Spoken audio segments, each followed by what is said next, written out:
In the spring of 1944, deep inside Berlin, German intelligence officers gathered around a long conference table covered with aerial photographs, intercepted messages, prisoner reports, and fragments of radio traffic pulled out of the noise of war. The files on that table were not focused on supply dumps or fuel pipelines. They were not centered on a specific landing craft program or a new model of tank. They were centered on one man, because German command had reached a conclusion that felt both irrational and unavoidable. If they could predict where that man would appear next, they might be able to predict where the war itself would turn. His name was George Smith Patton, and by that point the German High Command treated every credible rumor of his location as urgent intelligence. To understand why, it is not enough to say that Patton was aggressive, or that he was fast, or that he was loud and theatrical. Many commanders were aggressive. Many men wanted to be fast. Many generals enjoyed a public image. Patton was something else. He represented a particular kind of war, a style of movement and pressure that German commanders understood in their bones because it was the same language that had carried their own armies across Europe in the first years of the conflict. He looked, to them, like an Allied general who had learned to speak German operational thought fluently, and who could apply it with a terrifying lack of hesitation. The first warning came in North Africa. In November 1942, the Allies launched Operation Torch, the invasion of French North Africa.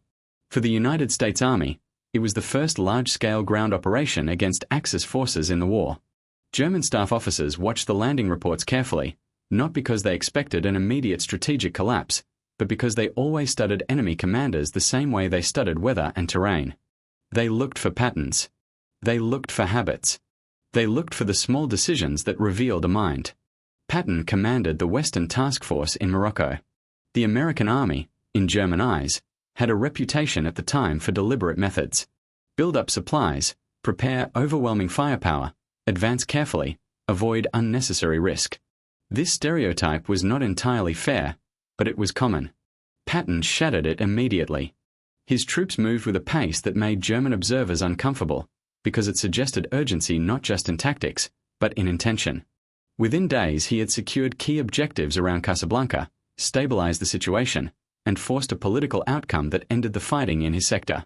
The speed mattered, but what mattered more was what the speed implied. Patton did not treat time as a neutral factor. He treated time as a weapon. In the Mediterranean, Field Marshal Albert Kesselring demanded detailed intelligence on the American general. Who was he, really? What was his background? What did he study? How did he think when things went wrong? When the reports came back, there was a detail that kept appearing, and each time it appeared it deepened the unease. Patton had spent his career studying German military practice. He read German theory. He understood the German preference for initiative, for momentum, for exploitation. He had walked old battlefields and tried to see the ground the way earlier commanders had seen it. German officers did not like the idea of an enemy who understood them from the inside out. Then came Kasserine Pass. In February 1943, German forces under Field Marshal Erwin Rommel and other Axis commanders struck American positions in Tunisia. The inexperienced United States units suffered a humiliating defeat. Lines broke. Soldiers fled. It was the worst setback American forces would experience in the entire war, and the German staff watched closely to see what would happen next. They expected confusion and delay. They expected the Americans to be cautious for months. They expected a slow recovery. In early March, George Patton took command of the United States Second Corps, the shattered formation that had buckled at Kasserine. What happened next surprised German intelligence officers monitoring the front. Within weeks, the same troops who had retreated in panic began to probe German lines again, this time with discipline and aggression. Patton enforced standards with brutal speed. He changed routines. He forced order onto chaos. German reconnaissance reports began to describe a new tone in American behavior. More patrols, sharper pressure, greater willingness to attack. The change came too quickly to be explained by reinforcements or new equipment. It felt, to the Germans, like the arrival of a different mind. Rommel took notice. In his private writings he observed that the Americans had suddenly become more dangerous. German officers who studied such things understood what that meant. An army does not transform itself overnight without a catalyst. Someone new was in command, and that someone had a taste for offense. In July 1943, the Allies invaded Sicily, the stepping stone to mainland Italy. The plan placed British forces under Montgomery on the eastern axis, driving toward Messina, while Patton's United States 7th Army protected the flank and secured the western half of the island. Patton accepted the mission, then treated it as a starting line rather than a boundary. He drove across Sicily with a tempo that astonished allies and enemies alike. The campaign became a race across hard roads and hot dust, through towns and ridges where every mile could become a fight. German units trying to evacuate across the Strait of Messina discovered that they were running against a schedule they had not anticipated. Withdrawals that were planned in days began to compress into hours. The faster Patton pushed, the more chaotic the evacuation became. When Patton reached Messina, he arrived before Montgomery, despite beginning farther away. German after-action reports described the campaign with professional respect and genuine alarm. One German officer wrote that Patton fought like a panzer commander rather than an American infantry general. The phrase mattered because it meant the Germans recognized something familiar in him. He did not simply apply force. He looked for cracks. He widened them before defenders could react. He took risks that many commanders avoided. He did not always fight by the expected rules. That, in German eyes, was the real danger. Patton was an Allied commander who behaved like the kind of commander Germany had built its early victories around. Then, at the height of his success, Patton nearly destroyed his own career. In August 1943, he visited evacuation hospitals in Sicily, where wounded soldiers and men suffering combat exhaustion filled the wards. Patton encountered troops who were not bleeding, who were not missing limbs, but who were psychologically shattered by the strain of combat.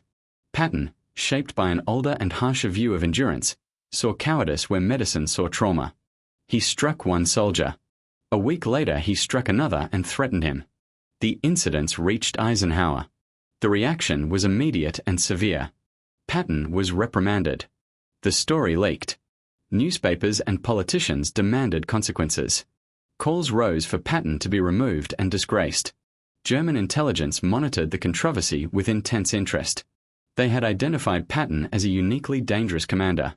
Now the Americans might remove him themselves. It seemed, for a moment, like extraordinary luck. But Eisenhower did not fire Patton. He punished him, he forced him to apologize, he kept him from the front, but he kept him in the system. To German analysts, that decision carried a message. The Allies still valued Patton. If they were willing to keep him despite scandal, then they were saving him for something important. By early 1944, Patton was in England, visible enough to be tracked, yet not holding an obvious combat command. German intelligence officers watched him obsessively. They knew he was there. They knew he was not commanding the forces that openly prepared for the invasion of Western Europe. That made his presence more suspicious, not less. In German logic, the Americans would not leave their most dangerous mobile commander unused unless they were hiding his purpose. The Germans reached the conclusion that seemed most reasonable from their point of view. Patton must be commanding the main invasion force, and the real landing would come where Patton led. They convinced themselves that his formation, the 1st United States Army Group, was a massive concentration poised to strike the Pas-de-Calais, the shortest crossing of the English Channel. It was a conclusion built on their own assumptions. They could not imagine the Americans committing to the greatest assault of the war without placing Patton at the head of the decisive blow. What they did not know was that the army they feared was a mirage, a carefully engineered ghost. The 1st United States Army Group existed in paperwork and in radio signals. Its camps were staged. Its headquarters was theater. Its tanks were inflatable rubber. Its buildings were painted plywood. Its movements were performed for the benefit of enemy reconnaissance aircraft. It was one of the greatest deception efforts of the war, and it worked because it exploited something powerful inside German thinking. Their belief that Patton was too important to be wasted. In other words, the deception did not only rely on fake equipment. It relied on German fear. On June 6, 1944, Allied forces landed in Normandy, far to the southwest of the Pas-de-Calais. The long-awaited invasion arrived, and yet German command hesitated. Field Marshal Gerd von Rundstedt wanted to unleash panzer reserves immediately, to crush the beachhead while it was vulnerable. But the release orders did not come. Adolf Hitler and his staff believed the Normandy landings might be a diversion designed to draw reserves away from the real strike. In their minds, the true invasion, led by Patton, could still fall on the Pas-de-Calais at any moment. For weeks, German armoured divisions remained positioned in the wrong place, waiting for an attack that would never come. Those divisions were not idle because German commanders lacked courage. They were frozen by uncertainty and political control, and that uncertainty was sharpened by one persistent question. Where was Patton? As long as Patton remained in England and apparently inactive, German leaders could convince themselves that Normandy was only the opening act. They held their best forces back, and the Allied foothold in Normandy survived long enough to become irreversible. When Patton finally returned to combat command, he did exactly what the Germans had feared he would do. He took the tempo of the war and forced it upward until German systems began to crack. On August 1, 1944, Patton assumed command of the United States Third Army. By that time, the Normandy campaign had become a grinding struggle, a brutal contest among hedgerows and villages, where every field could be a fortress and every road could be a kill zone. Then the breakout began. The front fractured. Space opened. And Patton, who had been waiting like a coiled spring, surged into that space with a hunger that transformed the map. In the first 2 weeks of August, the Third Army advanced distances that many formations could not have achieved in 2 months of static fighting. Patton's columns drove into Brittany, then swung east. German units that had held defensive lines for weeks suddenly found Americans behind them, cutting supply routes, threatening headquarters, collapsing communications. Orders contradicted each other because the situation changed faster than staffs could interpret it. German commanders struggled to define where the front even was, because Patton kept moving it. Field Marshal von Kluge, who replaced Rundstedt as commander in the west, sent increasingly desperate messages to Berlin. The Third Army seemed to be everywhere. Whenever German forces tried to establish a coherent defensive line, Patton's spearheads were already past it. The German command structure in western France began to dissolve under speed. By mid-August, the opportunity appeared for a decisive encirclement near the town of Falaise. German armies were retreating through a narrowing gap. If the Allies could close it, they could trap a vast force and destroy it. Patton pushed north while Canadian and Polish forces pushed south. The pocket tightened. Inside it, German units panicked. Vehicles were abandoned. Men tried to escape on foot. Officers lost control. The destruction became catastrophic. The losses were staggering. Tens of thousands captured, thousands killed, enormous quantities of tanks, artillery, and transport destroyed or left behind. Survivors later compared the experience to the worst disasters of the Eastern Front. The phrase that haunted German accounts was not only about numbers. It was about time. At other disasters there had been warnings, days to adjust, chances to prepare. Patton gave them no time at all. That was the Patton that German commanders kept describing when they spoke about him later. Other Allied generals, in German eyes, were understandable. Montgomery was methodical. He built strength and moved with caution. That made him predictable, and predictability is a form of safety, even when you are losing. Omar Bradley was competent and careful. He did not gamble in ways that shocked German assumptions. He could be fought with the tools German staffs understood. Prepared defenses, planned withdrawals, structured counterattacks. Patton did not provide that comfort. He seemed to appear where doctrine said he should not be. He attacked when others paused. He advanced when logistics officers pleaded for halts. He created crises faster than German command could solve them. German generals describe him as unpredictable, aggressive, dangerous. Some said he had instincts similar to a panzer leader. They did not mean he literally commanded tanks the way they did. They meant he possessed the inner sense of mobile warfare, the feel for when pressure would break a line, the willingness to exploit weakness before it hardened. Patton's enemies did not only fear his movement, they feared his decision speed. In war, time is not only measured in days and miles. Time is measured in minutes of hesitation in a headquarters, in hours wasted waiting for permission, in the gap between a report reaching a commander and the commander acting on it. Patton narrowed that gap. He made decisions quickly and forced execution quickly, and this acceleration robbed his opponents of their ability to stabilize. Then came the winter crisis of 1944. Germany launched its final major offensive in the West, the Ardennes attack that became known as the Battle of the Bulge. It struck with surprise. Allied lines bent and broke in places. American forces fell back. The town of Bastogne became a symbol of the crisis when the United States 101st Airborne Division found itself surrounded. The situation looked desperate. The cold was brutal. Roads were icy. Visibility was limited. Panic was possible. Eisenhower called an emergency conference and asked his commanders a simple question. How quickly can you counterattack? Many answers spoke in terms of weeks. Moving armies is complex. Fuel and ammunition have to be routed. Roads have to be cleared. Units must be realigned. Winter multiplies every difficulty. Patton gave a different answer. He said he could attack within 48 hours. To men who lived inside the slow machinery of large armies, it sounded impossible. You could not pivot an army 90 degrees and strike on a new axis in 2 days. Not in winter, not with hundreds of thousands of men and tens of thousands of vehicles. The logistics alone seemed to demand more time. But Patton had already prepared, because his staff had considered the possibility of a German offensive when others dismissed it. His intelligence officer, Colonel Oskar Koch, had studied signs of German concentration and believed an attack might come. Patton had quietly built contingency plans, rehearsing, on paper and in conversation, the idea of an emergency pivot north. He did not announce it because the idea would have been unpopular. He simply ensured that if the moment arrived, he would not be starting from nothing.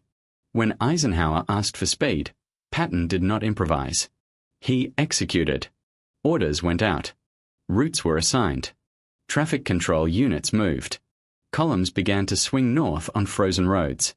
In a matter of hours, the Third Army began its pivot, one of the most remarkable logistical maneuvers of the war.